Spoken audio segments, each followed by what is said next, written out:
যুক্তরাষ্ট্রের president Donald ট্রাম্পের Iran নীতিকে ঘিরে নতুন রাজনৈতিক বিতর্ক শুরু হয়েছে। দেশটির প্রতিনিধি পরিষদে একটি গুরুত্বপূর্ণ বিল পাস হয়েছে, যার লক্ষ্য প্রেসিডেন্টের একক ক্ষমতায় ইরানের বিরুদ্ধে নতুন সামরিক পদক্ষেপ নেওয়ার পথ সীমিত করা।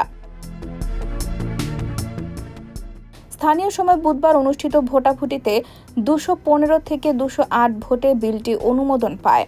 উল্লেখযোগ্যভাবে ট্রাম্প নিজের দল রিপাবলিকান পার্টির 4 সদস্য ডেমোক্র্যাটদের সঙ্গে বিলটির পক্ষে ভোট দেন। বিলটির মূল উদ্দেশ্য হল কংগ্রেসের অনুমোদন ছাড়া প্রেসিডেন্ট যেন মধ্যপ্রাচ্যে নতুন করে সামরিক সংঘাতে জড়াতে না পারেন তা নিশ্চিত করা। ইরানকে কেন্দ্র করে চলমান উত্তেজনার মধ্যেই এটি কংগ্রেসের চতুর্থ উদ্যোগ। তবে বিলটি এখন সিনেটের অনুমোদনের অপেক্ষায় রয়েছে, যেখানে রিপাবলিকানদের সংখ্যাগরিষ্ঠতা রয়েছে।